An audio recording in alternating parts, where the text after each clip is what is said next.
4.5 साल, जी हां, पूरे 4.5 साल बाद देपसांग और डेमचौक जैसे महत्वपूर्ण क्षेत्रों से भारतीय और चीनी सैनिकों की वापसी पूरी होने वाली है। दिवाली से पहले इस प्रक्रिया के तहत इन क्षेत्रों में अस्थायी ढांचों को हटा दिया जाएगा। चीनी अपने तंबू उखाड़कर निकल लेंगे। दोनों सेनाओं ने समन्वित गश्त पर सहमति बनाई है, यानी जहां पिछले वर्षों में गश्त रोक दी गई थी, वहां फिर से दोनों सेनाएं मौजूद रहेंगी। लेकिन इस बार यह गश्त एक अलग ढंग से हो रही है। सैटेलाइट इमेज, ड्रोन्स और हर हरकत का वेरिफिकेशन करने के बाद, यानी ये तय होने के बाद कि वाकई दोनों पक्ष पीछे हट गए हैं, तब सैनिकों को वापस बुलाने का काम लगभग पूरा हो जाएगा। वैसे दोस्तों, सिर्फ देपसांग और डेमचौक ही नहीं, अरुणाचल प्रदेश के असाफिला, यांगत्से और सुबनसिरी घाटी जैसे क्षेत्रों में भी इसी तरह की स्थिति पर काम किया जा रहा है। हर मोर्चे पर, हर घाटी में एक अजीब सी शांति की तैयारी चल रही है। लेकिन दोस्तों, सवाल ये उठता है कि आखिर अचानक चीन ने पांव पीछे क्यों हटा लिए हैं? और जैसे ही चीन ने पांव पीछे हटाए हैं, वैसे ही अमेरिका से लेकर पूरे यूरोप में क्यों भूचाल आया हुआ है? इस वीडियो में मैं आपको ये तमाम बातें बताने वाला हूं। 4 साल बाद आखिर भारत ने चीन के जबड़े से छीनी इंच इंच जमीन। देपसांग और डेमचौक में भी उखाड़ डाले जमे बैठे चीनी सेना के तंबू। जिनपिंग ने जैसे ही टेके भारत के आगे घुटने, अमेरिका सन्न, यूरोप हैरान। पश्चिम को इस बात का बिल्कुल भी अंदाजा नहीं था कि भारत ने अंदर ही अंदर ऐसा तगड़ा बवंडर मचा रखा है कि चीन देखते ही देखते भारत के आगे सरेंडर कर देगा। सालों से भारत अंदर ही अंदर इसकी प्लानिंग कर रहा था। दरअसल मामला बेहद पुराना है। 1962 के बाद से ही चीन इस इलाके में अपना दावा करता रहा है, लेकिन भारत इसे सिरे से खारिज करता रहा है। भारत अपने पक्ष में मजबूती से खड़ा रहा। 2014 के बाद ये मजबूती और बढ़ गई, जब केंद्र सरकार ने इस इलाके में तेजी से विकास कार्यों को अंजाम देना शुरू किया। भारत सरकार इस इलाके में पुल बना रही थी, जिसके विरोध में चीन ने अपनी सेना उतार दी थी, जिसकी भारत ने मजबूती से जवाब दिया और ताबड़तोड़ तैनाती कर दी थी। चीन इस कंफ्यूजन में था कि भारत उसकी ताकत देखकर पुल और दूसरे कंस्ट्रक्शन बंद करा देगा, लेकिन ऐसा कुछ भी नहीं हुआ और आखिरकार भयंकर कूटनीतिक दबाव में 4 साल बाद चीन ने खुद ही घुटने टेक दिए। तो पर्दे के पीछे क्या है चीन के सरेंडर की पूरी कहानी? जानने के लिए वीडियो को अंत तक देखिए और आगे बढ़ने से पहले भारत की जबरदस्त विदेश नीति के समर्थन में वीडियो को लाइक जरूर करें। मौजूदा केंद्र सरकार ने बीआरओ को दिए थे तमाम बड़े प्रोजेक्ट। हजारों किलोमीटर लंबी सड़कें, टनल और रनवे किए गए तैयार।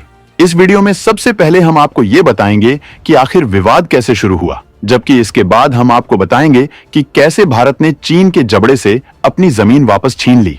दरअसल पहले ऐसा होता था कि चीन सीमा से हमेशा ये खबरें आती थीं कि चीन बॉर्डर पर निर्माण कर रहा है, लेकिन 2014 के बाद भारत ने उसका काउंटर प्लान शुरू किया। बीआरओ को सीमा में विशाल विकास कार्यों के प्रोजेक्ट सौंपे गए, जिसमें तमाम सड़कें और टनल इन क्षेत्रों में बनाए गए, जबकि कई रनवे भी तैयार किए गए। गलवान घाटी के करीब एक पुल बनाया जा रहा था, जिसके विरोध में चीन ने वहां सेना उतार दी। दोनों पक्षों में विवाद हुआ, जिसमें भारत के 20 जवान बलिदान हो गए, जबकि चीन के 40 जवान मारे गए थे। इसके बाद से लगातार इस इलाके में सेना की तैनाती बढ़ती गई।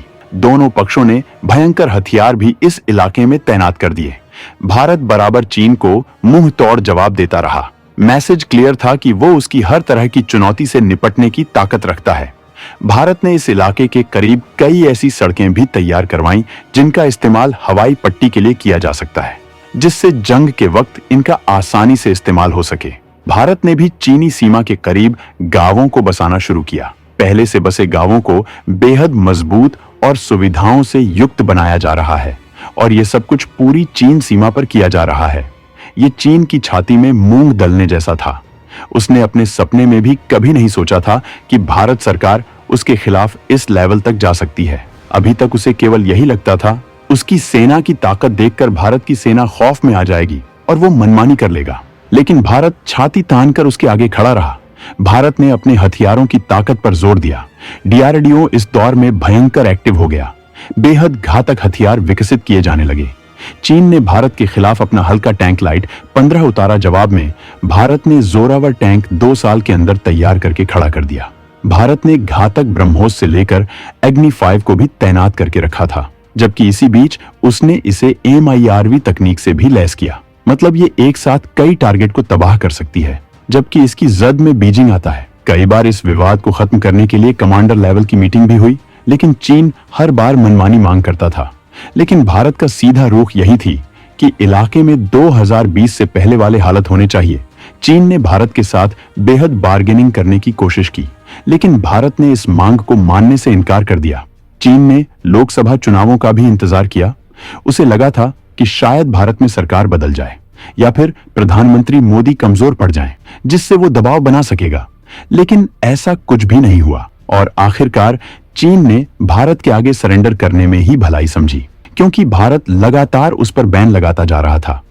चीनी प्रोडक्ट पर भारत सरकार ने बढ़ा दिया था भयंकर टैक्स। आर्थिक क्षेत्र में भारत लगातार चीन को दे रहा था कड़ी टक्कर। चीन की अकड़ बाहर निकालने के लिए भारत ने बिना शोर मचाए भयंकर तगड़ा जाल बिछाया। उसके व्यापार को बहुत ज्यादा प्रभावित कर दिया। भारत सरकार ने उसके कई ऐप्स पर प्रतिबंध लगा दिए, चीनी प्रोडक्ट पर तगड़ा टैरिफ लगा दिया। भारत ने चीन से आयात कम करने की तगड़ी प्लानिंग बनाई। उसका विकल्प तलाशा गया और भारत ने तमाम प्रोडक्ट्स की मैन्युफैक्चरिंग खुद ही शुरू की। मोबाइल से लेकर ईवी का इकोसिस्टम बनाया, सेमीकंडक्टर के प्लांट लगाए गए और रियल एस्टेट में चीन को पटक दिया। दुनिया भर से निवेश लाने के लिए आकर्षक पॉलिसीज बनाई गईं।